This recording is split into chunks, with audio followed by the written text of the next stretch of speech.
The Obama deception. The truth strikes back. You have to, in a sense, it's required of everybody, 18 to 25, 3 months, and at some point at that point you do it. Obviously, I'm not going to say perfect legislation. We'll work that process through. You could do it during a college summer, or you could do it after Anytime. high school. If you have a demagogue with a fanatical mass movement of personality cultists who is imposing the program of a group of extreme bankers and finance oligarchs, that's fascism. Obama's transition site, change.gov, proclaimed that middle school and high school students will be forced to serve the federal government. Fascism is gutter up, streets up, hooligans, thugs, fervently idealistic students, swarming adolescents, just the kind of thing you see around Obama. The way you get a population to enslave itself when the police and the army are no longer enough to do that. So I think that's if you're a left liberal, it's time to open your eyes to that. All young Americans between the ages of 18 and 24 will be conscripted into a paramilitary domestic security force. If Obama has his way, adults and seniors will also be forced into other forms of service for the betterment of the homeland. Number 3, disarming the American people. Obama operatives in the Congress have introduced more than 10 bills that would end the Second Amendment as we know it. H.R. 1022 would allow the new Attorney General Eric Holder the dictatorial power to ban any gun he wishes at will. In 2008, before the Supreme Court, in the D.C. gun ban case, District of Columbia versus Heller, Holder argued for the complete disarmament of the American people and that only the military should own firearms. H.R. 257 would ban all youth shooting sports, including YMCA and Youth Olympic shooting clubs. H.R. 45 would force all gun owners to undergo federal psychological screening, registration, and testing to keep their firearms. White House Chief of Staff Rahm Emanuel has proposed the extrajudicial banning of any American on the fraudulent no-fly list from owning any firearm. That is, if you are on the no-fly list because you are known as maybe a possible terrorist, you cannot buy a handgun in America. Over 25,000 Americans are added each month to the no-fly list, which numbers over 1 million people who have not been charged or convicted of any crime. It's a case of mistaken identity for a 5-year-old boy from Normandy Park. He had trouble boarding a plane because someone with his same name is wanted by the federal government. King 5's Mimi Jung is live at SeaTac Airport to explain. Mimi. Lori, it's hard to believe that a 5-year-old could be considered a threat, but that's exactly what happened here at SeaTac last week when Matthew Gardner showed up for a flight to LAX. As 5-year-olds go, Matthew Gardner is about as harmless as you can get.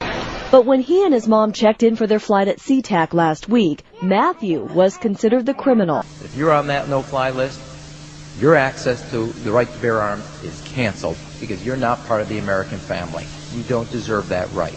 There is no right for you if you're on that terrorist list. And even though this Matthew Gardner is only in kindergarten, TSA workers still conducted a full-blown search. They searched all of our belongings. They took everything apart piece by piece. Nadia Counter says it wasn't easy being treated as a possible threat to national security. I picked up my child to give him a hug and tell him, it's okay, we're doing fine. And they reported to me that I was not allowed to touch him.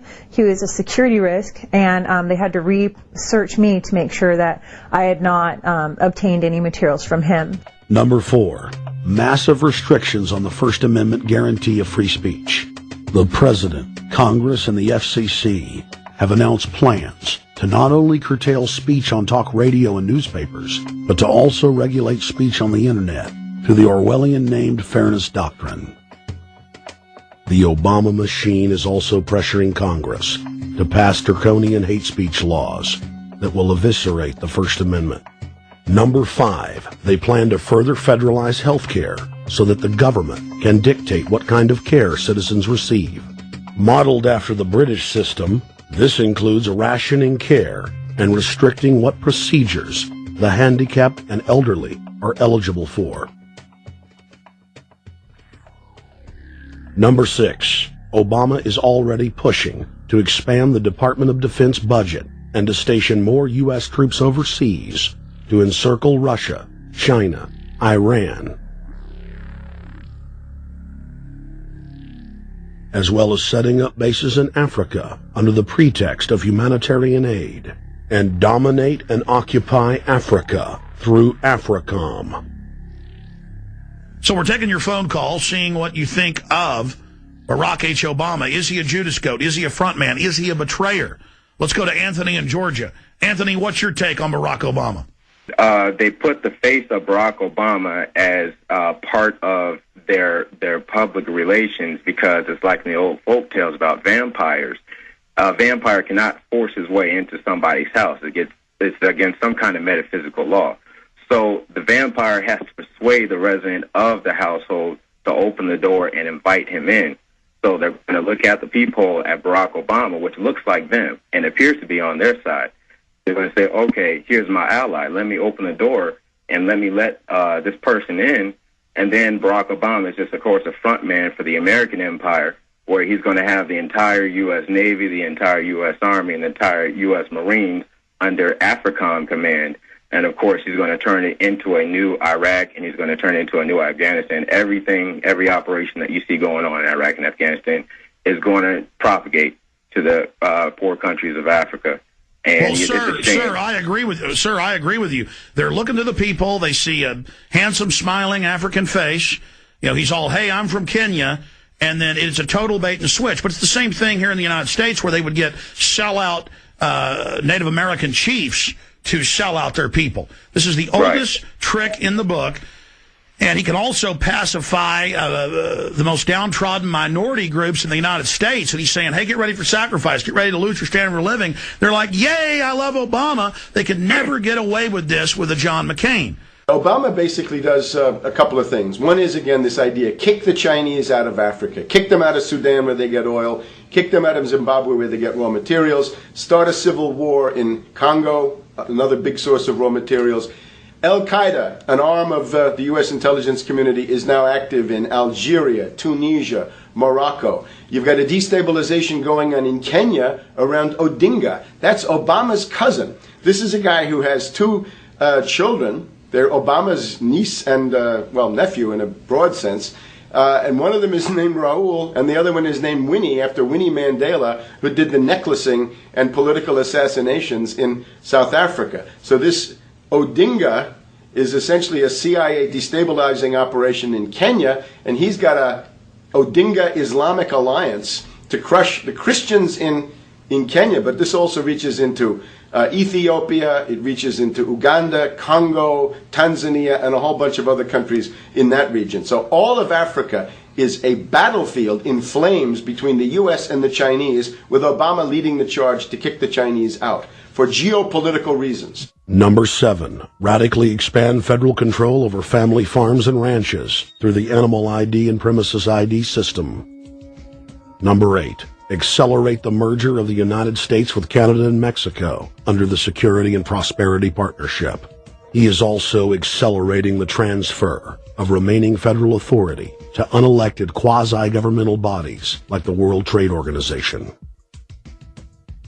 Number 9, Obama must convincingly play the part of the president and convince the people of the United States that the buck actually stops with him. This is critical to the globalist master plan, because in 4 to 8 years, Obama must take the blame, as Bush did, for the New World Order's horrific agenda. At that point, the elite will put a new puppet in the ceremonial seat of power and build him up as the savior, only to tear them down again. And so the process is repeated over and over. For their program to work, it is essential that the people not learn that the presidency is now nothing more than theater. Because if they did, the people would stop looking at the pawns and start looking for the king. Through this system of deceit, the elite's criminal agenda can continue forever because the people waste all of their political energy debating the media spectacle instead of investigating the globalist agenda. Number 10, it's Obama's job to sell the public on globalist policies that aren't in the people's best interest. but the overlords have many salesmen. His most important function is to protect the criminal oligarchs from prosecution while they loot the economy worldwide, start new wars, and engage in torture.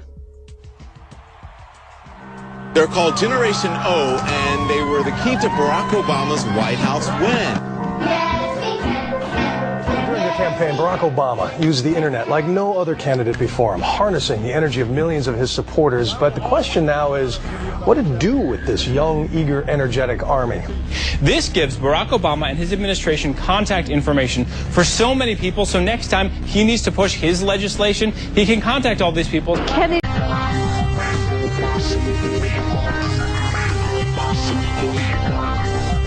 The Obama deception. The truth strikes back.